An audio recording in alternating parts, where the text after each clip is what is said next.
아니 절연을 측정하는 이유가 뭐예요? 차단기가 떨어져서 전기를 못 쓰는 거예요. 못 쓰니까 쓸 수 있도록 해주는 거지. 우리가 누전을 잡는다 누전을 잡는 이유가 뭐예요? 올라가 있는 차단기가 땅 떨어져 버리는 거라. 전기에 이상이 있다는 거 아닙니까? 차단기가 불량인지 아니면은 선로의 절연이 불량인지 기기의 불량인지 찾아내고 고치고 하는 것이 누전을 잡는다 하는 거거든요. 누전도 잡으려고 하면 이론을 알아야 돼요. 이론.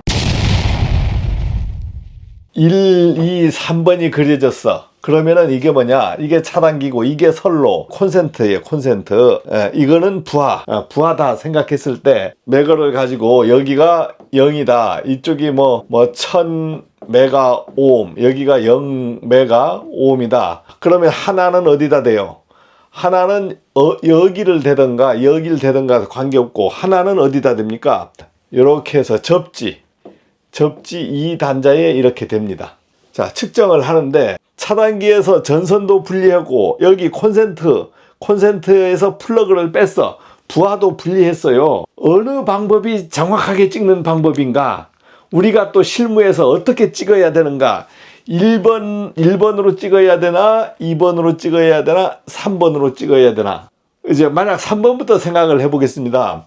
전기기사가 책임져야 되는 부분은 이게 전선이죠. 전선로. 전선로가 전기기사가 책임져야 되는 부분이야. 그 다음 콘센트까지는 연결되었으니까 이게 전기공사 부분입니다. 여기서 누전은 여기서 발생되는 거잖아요. 여기서 발생돼서 차단기를 떨어뜨리는 거니까 이것을 분리하고 부하를 분리해서 찍으면 제일 정확한 거 아니에요. 여기 가전제품이라든가 이것은 전기기사 책임 범위가 아니에요.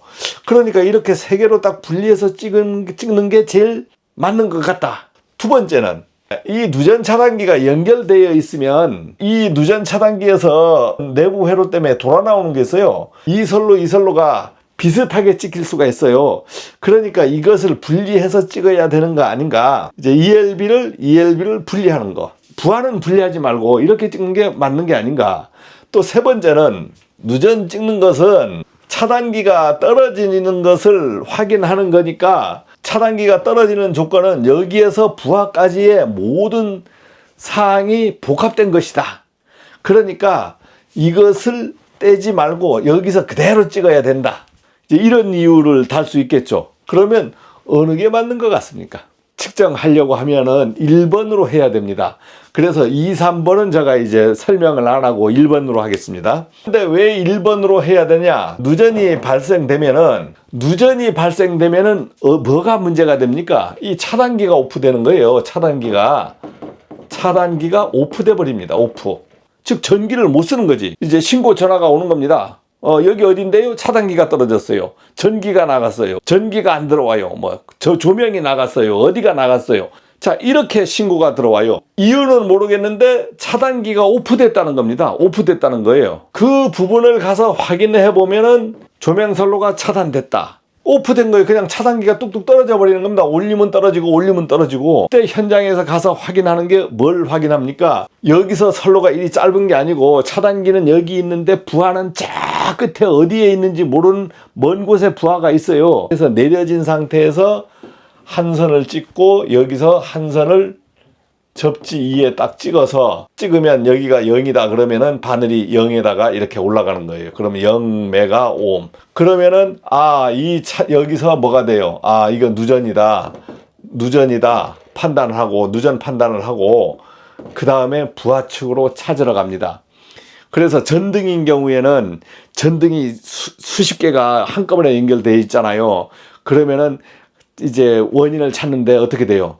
구간 스위치가 있으면 스위치를 다 내려보고 다시 한번 찍어보고 그래도 안 돼. 그러면 하나하나 이제 전등을 찾다 보면 어떠한 전등에 물이 뚝뚝 떨어지고 있어요. 차단기가 오프됐고 그 다음 만약 콘센트 부하도 가보면 어떤 데는 콘센트에 물이 막 떨어지고 있어. 누수돼 가지고 콘센트 쪽으로 물이 뚝뚝 떨어지고 있고 어떤 데는 부하가 타버린 것도 있고. 그런데 제일 많이 발생되는 것이 전등에 물 떨어지는 게 한 80% 이상 90%가 전등에 물 떨어지는 겁니다. 우리가 실무에서 근무해 보면 비 오는 날, 습기 많은 날, 아니면은 뭐 배관이 터진다든가 해서 모두 전등에 물이 떨어지는 거예요. 예, 그래서 이제 누전 발생하는 차단기가 전등 차단기가 제일 많습니다. 원인은 모두 뭘로 된다? 예, 절연이 파괴되는 겁니다. 점검을 하는 것은 결국은 점검을 위해서 측정하는 게 아니고 어떤 게 떨어져야만이 이제 측정이 되는 거예요. 점검하면서 뭐 점검을 해가지고 이 설로 나쁜 것을 안다 모른다 얘기하지만 그게 쉽지 않습니다. 멀쩡하다가 순간적으로 물 떨어져서 차단기 떨어지고 뭐 이렇게 하는 것은 거의 다 순간적으로 일어나요. 떨어지기 전까지는 이게 누전인지 아닌지 판단이 안 되는 거예요. 그런데 사전에 찍어서 그것을 잡아낸다 아니면 판단한다, 상당히 어려운 일입니다. 어려운 일이에요. 이제 누전 차단기는 30mA를 달아놨는데 실제 우리가 허용되는 누설 전류를 만약 얘기해 보면 여기서 들어오는 전류하고는 나가는 전류 차이를 재보면 누설 전류를 알 수 있어요. 여기에서 차 전류는 접지축으로 나가는 전류하고 거의 같거든요. 그런데 평상시에 이것을 재보면은 얼만큼 나오느냐, 어떤 회로는 20mA도 나오는 곳이 있습니다. 20mA. 어떤 회로는 15mA, 어떤 회로는 5mA, 어떤 회로는 뭐 2mA, 막 이렇게 선로에 누설 전류가 흐르는 거예요. 감전 전류를 생각을 해보면 감전 전류가 어떻게 되냐면 만약 1mA, 5mA, 뭐 10mA, 그 다음에 20mA, 30mA, 뭐 50mA, 감전 전류가 누설 전류거든요. 누설 전류, 즉 밖으로 새 나오는 전류거든요. 그러면 사람이 손을 댔을 때 감전될 수 있는 전류야. 그러면 1mA인 경우에는 느낄 수 있냐면 없다. 5mA는 찌릿할 수 있대. 그러면 10mA는 뭐 따끔에다가 쇼크까지 갈 수 있겠죠. 20mA는 쇼크에다가 위험, 30mA는 위험에서 이제 이 사망 이렇게 갈 수도 있고, 50mA는 사망, 이렇게 점점 강도가 세질 거 아니에요. 야, 그러면 이 전로에 20mA가 흘러버린다. 큰일 난 거 아닙니까? 큰일 난 거. 자, 그런데 이러한 전류들이 생겨버리는 거예요. 근데 누전 차단기는 30mA까지는 허용을 하고 있습니다. 허용을 하고 있어요. 자, 이런 감전 전류를 생각지 말고 왜 누전 차단기는 30mA를 허용해야 되냐 하면은 이 부하에서 밖으로 새어 나오는 거, 직접적으로 새어 나오는 전류를 우리가 R이라 그래요. 이걸 저항성 전류라 그럽니다. 저항성 전류. 이것이 감전 위험이 되는 거예요. 감전. 직접적인 감전의 위험이 되는 전류. 이것이 저항성 전류고, 그 다음에 R에서 L 성분하고 C 성분이 있습니다. 이것은 우리가 유도성, 그 다음에 이제 용량성, 즉, 전기가 자기장 전류도 포함되는 거죠. 자, 이런 것도 전류입니다. 전류. 하나의 전류예요. 그래서 이 전류들이 저항성 전류, 유도성 전류들이, 저항성 전류는 직접 이렇게 접촉돼야만이 빠져나가지만 유도성, 용량성 전류는 날아가. 만약에 우리가 핸드폰 같은 것을 이렇게 이제 충전시키잖아요. 그럼 여기에 전선이 있습니까? 여기에 막 고무가 이렇게 씌워져 있는데도, 이렇게 보호 커버가 씌워져 있는데도 이렇게 놓으면은 충전이 돼 버리잖아요. 그러면 전기는 날아간다는 거 아닙니까? 그러니까 유도성, 용량성 전류들이 날아다니는 겁니다. 그러면은 여기로도 새어 나갈 수가 있고, 그러니까 들어오는 전류하고 나가는 전류 차이가 생겨버리는 거예요. 그러면은 여기에 측정해 보면 20mA, 15mA 막 이런 식으로 차이가 나버리는 겁니다. 그러면은 이렇게 접지를 통해서 빠져나가는 도망가는 전류가 20mA, 15mA, 5mA, 2mA가 되는 거예요. 그러면은 이것도 이 전류는 뭐 그냥 뻥 전류냐? 아니지. 이 전류도 감전 위험이 있는 전류라고 봐야 됩니다. 자, 감전 위험이 있는 전류라고 봐야 돼. 그래서 이것이 너무 심하다. 30mA까지는 그래도 허용을 하자 해서 30mA 차단기를 달아 놓습니다. 그 이상 되면은 이거는 이제 감전 위험도 있지만 이 부하의 문제도 있다라고 생각을 하는 거예요. 그래서 땅 떨어져 버립니다. 자, 그런데 이러한 전류들이 발생된다. 발생돼. 이야, 이거 얼마나 큰 전류입니까? 이런 전류. 그래서 일반적인 만약에 전류계로 된 자, 누설 전류계로 재면 이 값이 그대로 나타나요. 15mA면 15mA라고 나타나 버립니다. 여러분 현장이 2020년 이전하고 이후 현장이 있지만, 만약 그런 것을 떠나서 지금 현행 규정으로는 몇 메가오음을 유지하라고 되냐면 1메가오음 이상을 유지하라고 되어 있습니다.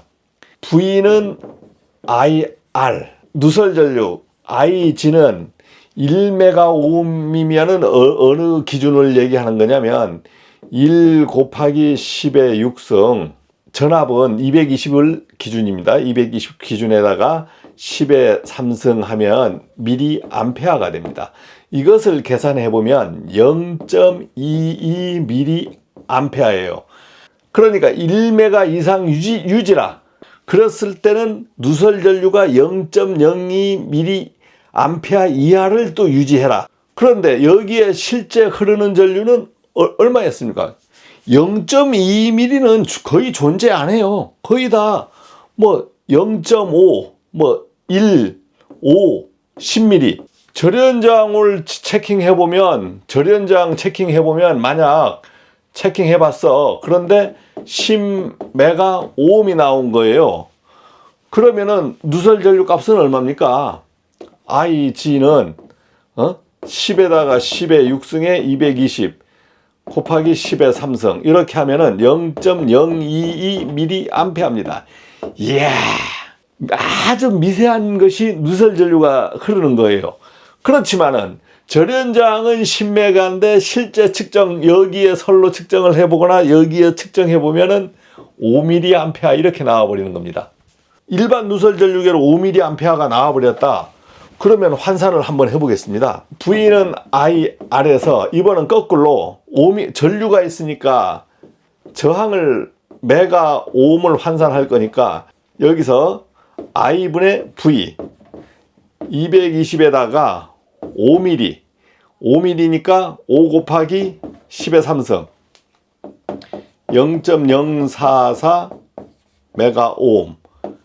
뭐 이거 1메가오음 이하 아주 나쁜 절연 파괴가 된 것처럼 나오잖아요. 그러니까 이것으로는 안 되는 거예요. 그래서 측정하는 기기가 어떤 기기로 측정하냐면 이러한 기기, 저항성 누설 전류계를 가지고 측정을 한다 그럽니다. 전기 차단할 수 없는 곳에는 이런 걸로 측정을 해보면 얼마가 나오느냐. 이것이 10메가오음이다 그랬을 때는 실제 측정해보면 0.022mA 이런 식으로 측정이 된대요. 자, 그런데 이게 얼마냐? 가격이 고가입니다. 고가. 100, 요래서 150, 뭐 200만 원짜리가 막 있어요.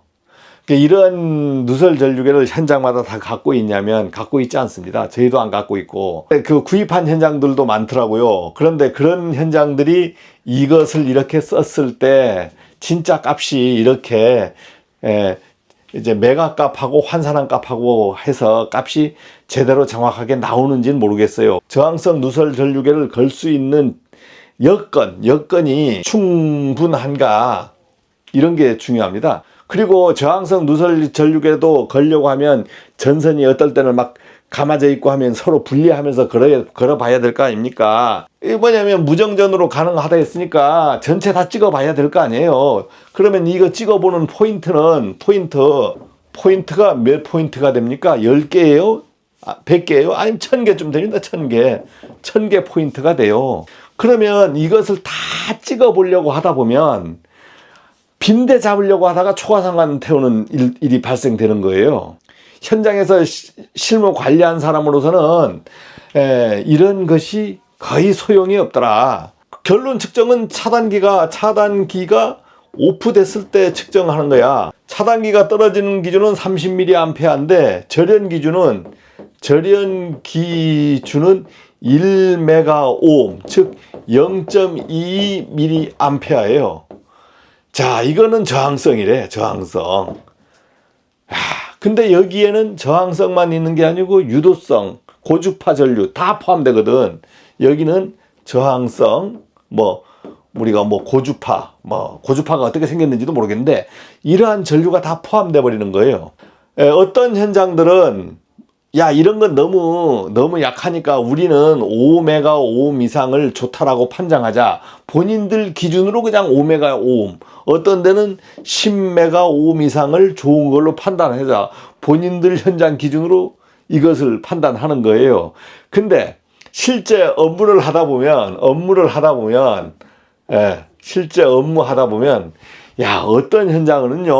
현장은 진짜 1메가오음을 가지고 이렇게 절연 나오는데 전기 쓰는데 아무 문제가 없는 현장이 있어요. 그러니까 여기가 1이라는 거지만 메가오음이라는 것은 상당히 큰 저항입니다.